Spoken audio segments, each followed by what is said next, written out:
Hello and welcome back.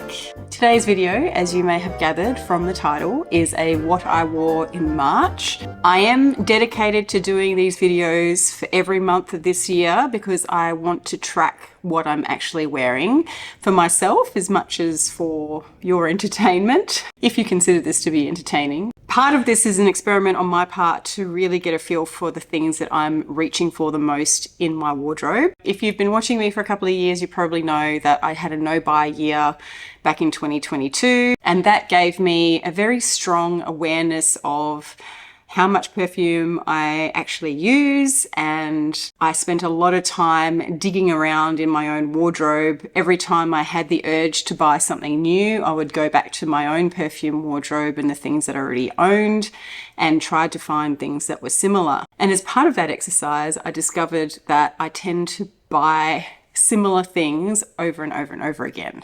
So I'm really trying hard not to do that. I still buy new perfumes. I'm not saying that I never buy new perfumes as a result, but I guess I'm trying to be much more conscious of it. And as I was saying, part of this exercise of tracking what I'm wearing is to really get an understanding of how much I actually wear the perfumes that I own.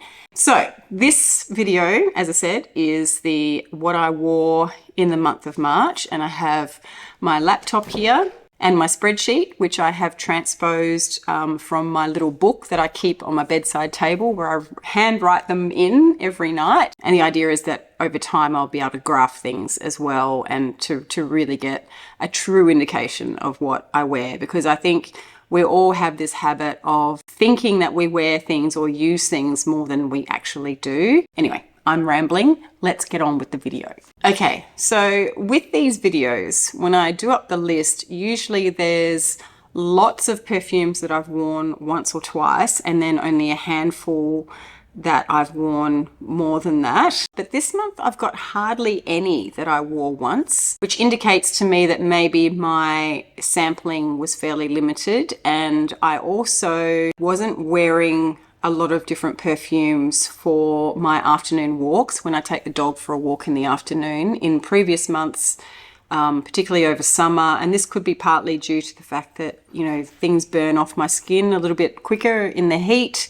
And so in summertime, I'm more inclined to put on a perfume before I take the dog for a walk. Now that the days are getting shorter, and when I'm walking the dog in the afternoon, speaking of the devil, she's come up here and she's whining at me. She wants to go out on the deck, but it's so windy out there today that if I open that door, there'll be lots of wind noise. I'm not opening the door for you.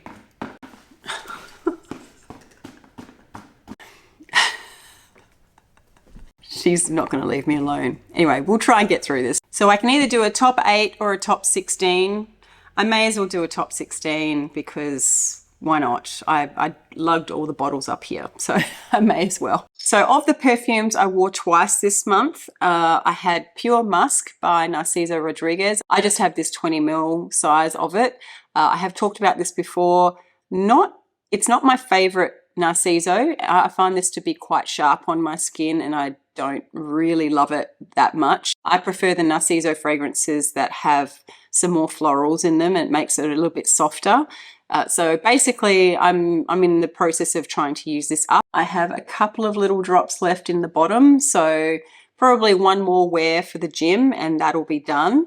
So that was Narciso Rodriguez, and I wore it twice. Next up is one that I haven't talked about yet, but I really should because it's been several months now. This is my perfume that I made when we did a workshop with Guerlain in Grasse when Matt and I were over there last year. So he made a perfume and I made a perfume. I didn't really love mine to start with.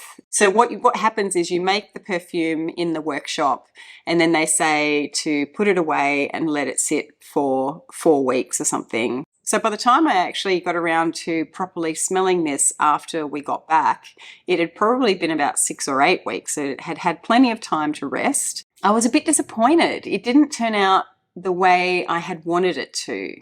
And I don't know if you remember, but when I did the video originally talking about the perfumes that I came back with, and the fact, I think there was a vlog or something that I did, and I talked about the fact that we'd done this workshop. I woke up on the day of the workshop, I woke up and I was really worried that I wouldn't be able to do it at all because I couldn't smell anything. I couldn't even smell my morning coffee. I was really worried. But then by the afternoon, my nose had recovered a little bit and I was able to smell a little bit. So I had to be really careful that day to not kill my nose before I even started making the perfume. Long story short, the vision that I had in my head didn't come to life, but as it turns out, I still really like it. It just wasn't what I originally had thought it was going to be. And what it smells like, I'm not going to go through what all these perfumes smell like in this video. That's not what the purpose of this video, but I will just give you a little overview of this. This is a very, it's a very aldehydic perfume. So yes, I did use aldehydes and probably too much aldehyde in my opinion. I think the aldehydes ended up drowning out the other things that I wanted. But what I wanted to create was a really bright aldehydic floral, but I wanted it to have a bit of a green aromatic bent to it. And I obviously, because we got married in Provence, the whole point was that I wanted it to smell like Provence, which I don't think I executed on, but it's a very lovely perfume all the same. It just smells very clean and soapy. And there are florals in there. There's some sandalwood as well.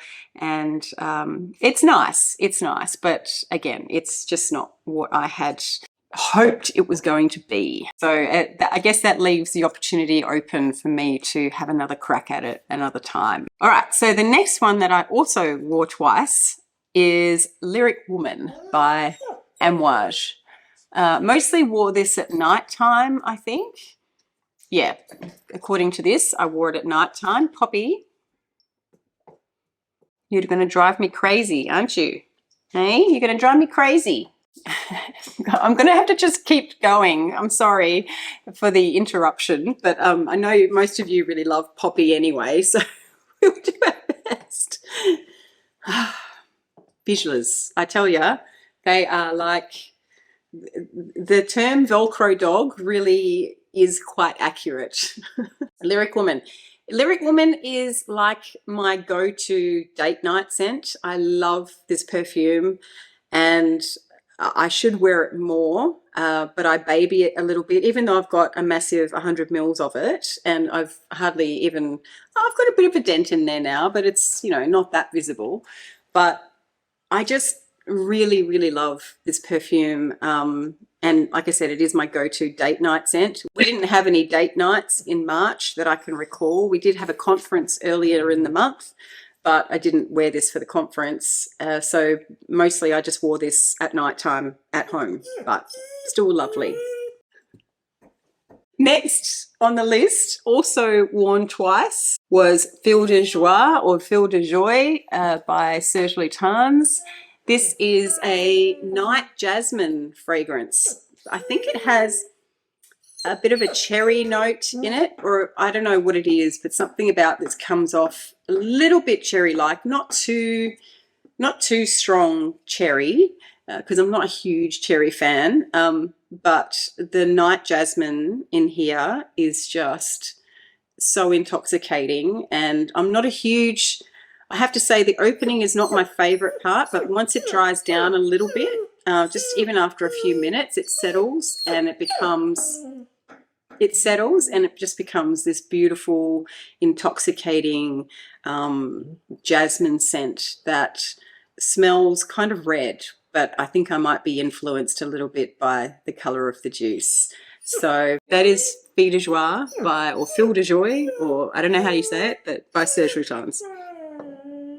Next one is one that you'll definitely be familiar with. I also wore this twice, and interestingly, I wore it only layered. I didn't wear it on its own. This is Narciso Rouge. I've talked about this many times before. It's a beautiful musk fragrance that is one of my favorites from the line. In fact, I think it's been discontinued now though. Don't quote me on that. I think it might have been discontinued. but it has a beautiful rose and peony vibe going on, but it also has iris added to this one. So it's even more softer than some of the other Narciso musk fragrances, but it has this very pink vibe in the opening, which I think maybe comes from the peony or the rose. Anyway, so that is Narciso Rouge. I wore it twice. Next up, also worn twice, is Tanger by Ormonde Jayne. This is a really beautiful neroli scent. I used to think this was primarily orange blossom. I mean, neroli, orange blossom, kind of similar, but neroli is generally a little bit more green and kind of more soapy, but there's an ambery base in this which gives it a bit of a different feel. So it's not, I don't think it's a typical neroli perfume at all. It's obviously quite sweet because of this ambery vanillic base, but at the same time, it's just so bright and sparkly. So really, really gorgeous, perfect for spring. And I would wear this in summer as well, but it also works, I think, really well in the cooler months because of that ambery base, just gives it a little bit more depth and body. So that is Tanger by Ormonde Jayne. Okay, so the next one is Pikovaya Dama by Xerjoff, and I only have, Bobby, I can't see what I'm doing. Can you stop? Can you please stop? So the next one is Pikovaya Dama by Xerjoff. I only have this tiny little 15 ml bottle. This is a really fantastic sort of aldehydic perfume that also has an ambery woody base to it. So it's not your typical aldehyde perfume. And if you are a little bit nervous about aldehydes, and whenever you hear aldehydes you think of like Chanel No. 5, and if you're not a fan of Chanel No. 5, I still wouldn't be put off from, you know, giving this one a go, because it is quite a different take on aldehydes to a lot of other aldehydic perfumes that I've smelled. And I really, really enjoy this one. So that is Pikovaya Dama. Warning though, sticker shock is probably going to be likely with this one because it is really, really expensive. Hence why I only have a little 15 ml bottle of it, because I can't afford the full size. Okay, next up is Nahema or Nahema by Guerlain. And this is a rose perfume, but this one is a bit of a shapeshifter on me. Sometimes when I wear this, I get this really beautiful, dark, voluptuous, velvety rose. It's not sweet. It does have a very vintage feel because this is, I can't remember when this was originally made, but it was quite a while ago. I mean, it wasn't like the 1920s or anything. Maybe the 90s or the 80s. 1979.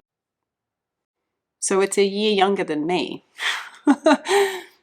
In which case, I do not want to call it vintage, but in technical terms, it is vintage. Anyway, so that's Nahema. Like I said, sometimes I get this really sort of dark, voluptuous, velvety rose, but then other times it comes off as being quite soapy and golden and hay-like almost. It is really interesting in how this changes on me. So I never quite know what I'm going to get when I put it on. And so if I'm really sort of wedded to wanting it to wear a particular way, then it's kind of potluck as to whether or not that's what I get. But anyway, that's Nahema by Guerlain. Okay, so now we are up to the perfumes I wore more than twice. Now we're moving into the perfumes that I wore 3 times. The first one, and I haven't spoken about this on my channel yet, primarily because I'm still trying to get my head around it. I'm not sure I really love it, but I got sucked in by the hype, and when I saw somebody selling this bottle secondhand at a substantially lesser price than the full price, because they're really expensive, I decided to grab it, even though it was blind. I hadn't sampled it at all, which was just really dumb. I still do that sometimes. This is Peregrina by Thameen, and I wore it 3 times, but mostly that's because I'm still trying to decide if I like it or not. And I'm sort of leaning on the end of the spectrum of not liking it that much. So I'm probably going to be getting rid of this at some point in the future. I sort of want to like it. I don't know why, but maybe because it's so popular and everyone talks about it so much, or there was a period where everyone was talking about it so much and some people really, really love it. I have a feeling there would be other perfumes from this brand that I would appreciate more, but I don't think Peregrina is it for me. And a lot of you probably could have told me that before I dropped some dollars on it. I guess what I wasn't expecting to get so much was this sort of, to me, this smells like a take on a rose oud. And that's probably why I was a bit disappointed with it, because when I'd heard people talk about it, I'd heard, you know, them talking up the florals and saying how beautiful the florals were in here. Sorry, I'm just going to have a sip of my now cold coffee. But to me, the oud in here is quite prominent. It's the type of oud that I'm not sure I'm really in love with, because it has that real sweet edge to it, and it's just not my vibe. So I am not the target demographic for this perfume. Poppy, no. In the end, she got her way. I have let her outside, but I've had to close the door on her because I can't it's too windy. So she'll probably, she's just lying in the sun. All right, she's happy enough. I just have to not forget that she's out there. Okay, what was I saying? Peregrina, yes. I'm not the target demographic for this perfume. It's very sweet, but also oudy, and yeah. On skin, I mean, I'm smelling it out of the bottle now, and I definitely not jiving with it. But on my skin, it's not as bad. But it just doesn't feel like me. So it's a nice perfume. It's not, I'm making it sound really bad. It's a nice perfume, but it's just it's not me. That is Peregrina by Thameen. Sorry, Thameen. The next one I do really love, and at the moment this house is getting kind of mixed reviews. It's sort of got a bit of hype, you know, not too long ago, maybe a few months ago, and I think now, you know, lots of people must have jumped on the hype train and bought stuff without trying them first, and now there's all these reviews coming out where people are sort of talking down some of the perfumes. There's a couple from this house that I really love that are probably, you know, in my top 20 perfumes that I love in my wardrobe, and this is one of them. This is Lady Whitesnake by Stephane Humbert Lucas, or Humbert Lucas, or however you want to say it. I actually don't know what the correct pronunciation is. Despite all of the hype that, say, God of Fire and what's the other one, Venom Incarnate, we're getting, this one didn't seem to get talked about that much. And I think this is the pick of the bunch of all of the more recent releases from this house. It is just really, really beautiful. So this one I think does have oud in it, but it's a very smoky, woody base, but you've got these beautiful citrusy fruits on the top. I think it might be tangerine or mandarin or something like that, which doesn't actually come off as mandarin or orangey sort of. Here, let me have a look. What is it? What actually is it? Mandarin and orange blossom and honeysuckle. That's right. So you just, it doesn't come off. That makes it sound like it's going to be orangey to me. You know, if I read the note listing, I would be expecting something that smells like oranges or, but that's not how this smells. It does have a citrusy brightness to it, but even in the very opening, you get this sort of leathery, musky base coming through, coupled with a bunch of beautiful white florals, in particular tuberose, but there's also jasmine in there and something else that I can't remember. Gorgeous perfume, really, really lovely. I want to wear it more, but I stop myself from wearing it too much because obviously I want to wear other things in my wardrobe, hence this video. But you know, I'd be quite happy to reach for this a lot more than what I actually do. In fact, I do reach for it and then I put it back and go, no, I should wear something else. This is, yeah, it's a standout, beautiful perfume in my wardrobe. It is a bit of a beast mode perfume, so I don't wear too much of it. And for that reason, it'll probably last me ages. But in addition to me really loving this, Matt really loves it as well. I'm sure there's probably oud in this as well, but it doesn't come off as being oudy.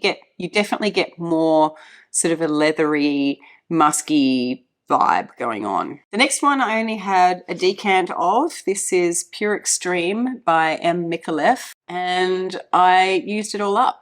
So I wore it 3 times. That finished off the bottle. This is just a really lovely musky rose perfume, and I'm still contemplating getting a bottle of this. I keep telling myself I don't need it because I don't need any more musky florals, but I really, really want it. I don't know what it is about this one. It's so pretty. I should probably get a sample of the Pure Extreme Nectar first before I upgrade to a bottle of this and just see if if I have a preference. But if you're in the market for a musky rose perfume that's not too complicated, just wears really well and isn't too sweet, this isn't very sweet at all. It's very, very fresh. I can't recommend this one enough. It's really, really lovely. And then the last one that I wore 3 times was Fleur de Reine by Maison Godet. This is one of the perfumes I bought in Europe last year on my honeymoon. I absolutely love it. It's so not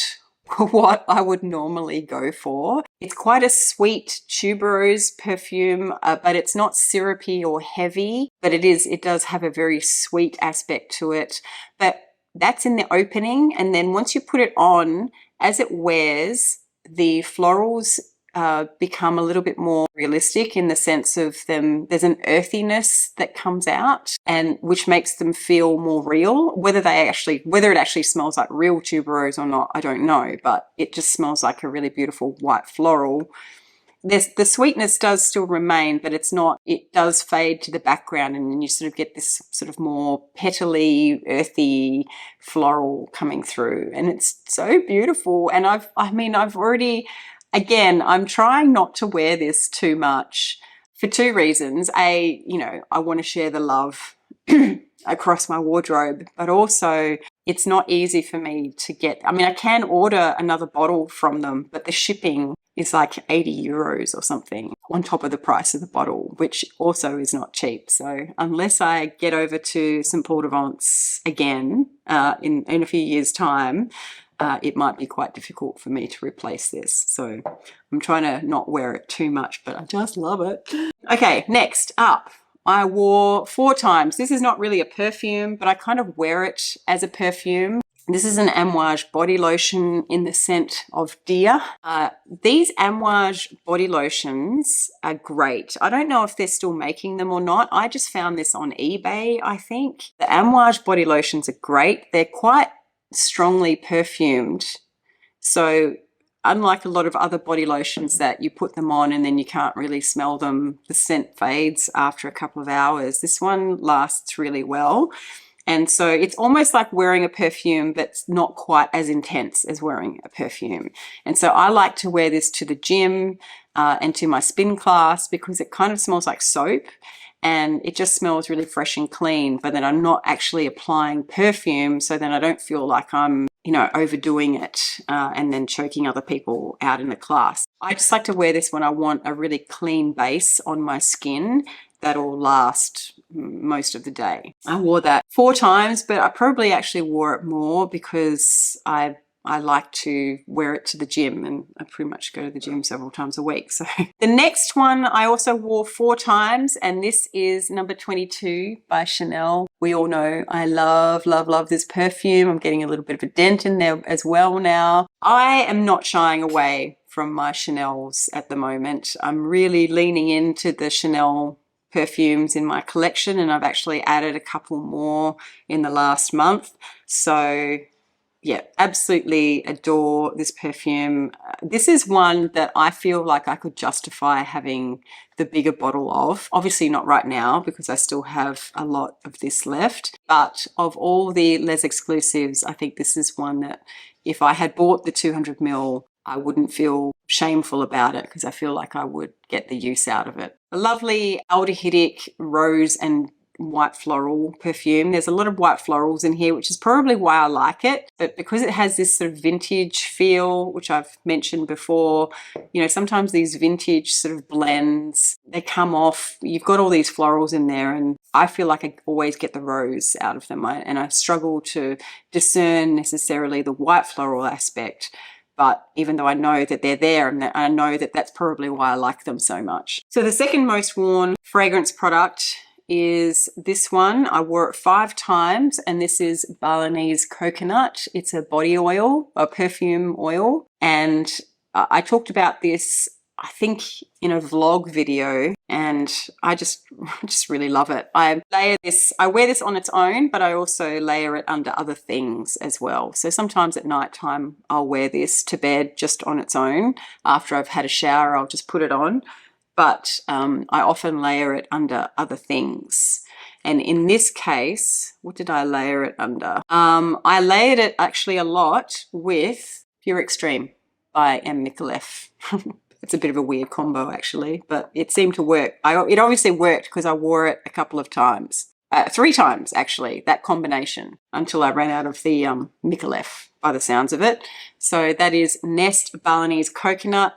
These oils are quite pricey. They're over $200 Australian. You get quite a lot. You don't need a lot of it, and it is quite concentrated, but I think for a perfume oil, I don't know if it's worth that much. I got this in a sale at 20% off, and even then at 20% off, I think it must have been $180, and I still think it was a little bit overpriced. But anyway, I am very much enjoying it nonetheless. And then finally, what I wore most, and I wore it a whopping 7 times, is 1957 by Chanel. See, I told you I was leaning into the Chanels at the moment. This one is great. I obviously wear it on its own, but I also wear it layered with other things because it's just a really lovely musk perfume. My understanding is that there's several different types of musk in here, and I think that's why it smells quite unique for a musk perfume, because there's still quite a lot going on in here. It's still quite complex. But that's a really, really lovely perfume. That's a fairly recent addition to my wardrobe as well. I think it was definitely this year that I purchased it. In fact, I might have bought the bottle right before we went for our conference, which was in early March, and I took a decant of this to the conference, which is, I think, where I wore it the most, but then I did wear it again throughout the month. The other layering combo that I alluded to before, I was saying that I wore Narciso Rouge mostly layered, and interestingly, I actually layered it with Fleur de Reine. So this already has kind of a muskiness to it, but this just brought out the muskiness even more. But you get these, what I liked about this combination, I think, was that this smells the Narciso Rouge smells very pink, and it smells you get these really sweet florals in there, which are almost candied. And then I really like the combination of this over the musk, but then the earthiness of these florals, bring this up a notch, I think, and sort of elevate it a little bit more. So it's a very, very lovely combo. I don't think I meant to do it. I think I put Narciso Rouge on one day, and I was going to go out wearing Narciso Rouge, and then I changed my mind and I really wanted to wear Fleur de Reine, so I put Fleur de Reine on, and that's how I ended up with the combination. But it wasn't sort of like an intentional, I'm going to layer these 2 perfumes together. It just sort of happened that way. Okay, cool. So they were the top 16, and then the ones that I wore once throughout the month were Delina La Rosée. I also wore Narciso Rodriguez, the EDP, the white cube, once. I wore Taif by Ormonde Jayne, Auvergne by Ormonde Jayne, Jasmine Noir by Bulgari. I just have a little mini of that, so I'm trying to use it up. Parisian Musk by Matière Première, Santal Austral by Matière Première, Chanel No. 19, Beige by Chanel, Jersey by Chanel, Coco Noir by Chanel, Victoria by Frasai, Verano Porteno by Frasai, the Mr. Thompson by Penhaligon's. It's the one with the elephant head. I can't remember. Omniscient Mr. Thompson, I think it's called. It's a really lovely irisy sort of perfume that has a bit of a gourmand leaning aspect to it, but it sort of comes off kind of a masculine iris, and maybe it's a woodiness or something in it, but that sort of has this sort of more of a masculine bent to it rather than a floral bent. Anyway, it was interesting. I really like that one. I actually wore it last night to bed as well. Richness by Bozo, really, really like that one. Pas Ce Soir by BDK. I have a travel size of that I bought back in 2020. Bought it blindly, and it's not my favorite, but again, I don't dislike it, so I'm trying to use it up. Memoir d'Uno Dieu by Gucci. XXY by Xerjoff. Dior Riviera, Gris Chanel, Une by Jeroboam. Love that one. That's a white floral fragrance that has a sort of musky sandalwood base. And the overall effect of this sort of musky sandalwood base is that it smells a little bit coconutty. So it has this very balmy aspect to it. I think there's some ylang ylang in there as well. So it's a bit yellow, white yellow floral type perfume. It's beautiful. Habibi, I wore once. This is a sample from By Bozo that they sent me, and I really like that one actually. It's sort of gourmand. It might have a date note in it, and it's really nice. I actually quite like it. Sonic Flower by Room 10 something or other, 1015. Glossier You, which was a decant that was sent to me by my friend Henna. Fleur d'Oranger by Serge Lutens. Atomic Rose by Initio. Montebaco by Ormonde Jayne, the original Montebaco, not the new flankers. Gardens of India by Parlemois de Parfum. Narcotic V by Nazamato. I actually layered those two together. I love those two worn together. New Look 1947 by Dior. So that's the old New Look, not the new look. Marbet by Eris Parfums. 1472 by Histoire de Parfum. Sunbleached by Une Nuit Nomade. And Guidance by Amouage. So they are all the perfumes that I wore in March. Hang on, I forgot to mention the things that I sampled. So I sampled some Loewe perfumes. I got their discovery sets. I didn't realize in Australia that we could order directly from the Loewe website. And I've been hearing people talk about Loewe, and they kind of sounded like things that I might like. I know that Chris from the Perfume Nest has talked about them quite a bit. And Sebastian, the perfume guy, has also mentioned them quite a bit as well. So I sampled 001, Ella, Air, and Pink Magnolia. So they're the ones that were in the women's starter kit or discovery set, I think. And I did make some notes on those, I think. So I will dig those out and maybe do a video on those. And then I also sampled, this would have been in my vlog video, I think, but I did sample BDK's 312 Saint Honoré. Only sampled it very briefly, didn't really get a lot of thoughts down. I just sampled it in store. But what I did say was that it was a lovely soft aldehydic opening with some iris, and that the dry down was a very sort of ambroxany, molecular kind of vibe, and I wasn't sure if the dry down was a love for me. I have since picked up a travel size of that one, and I'm playing with it a little bit more. I did wear it yesterday, and I can conclude that it's probably not a love for me. I do like the opening, but the dry down's a bit meh for me. And then I also had some notes on Love Delight, which I said was quite beautiful. It had lots of heliotrope that leans almost almondy, but doesn't go into full gourmand territory for me. And I really enjoyed the combination of ginger, fruit, and florals in there. But that was pretty much all I wrote down. So I need to sample that one more as well. I don't have a sample of that at this stage. Again, that was just, I spritzed it on in store and just tried to keep a note of what I thought of it as I wore it for the next few hours. So I obviously still have to do this video for April. I'll see if I can do that today. Maybe I'll have time. But I hope you enjoyed that. Let me know what you've been wearing, and particularly what you're looking to wear as you're coming into either your summer or winter, depending on where you are.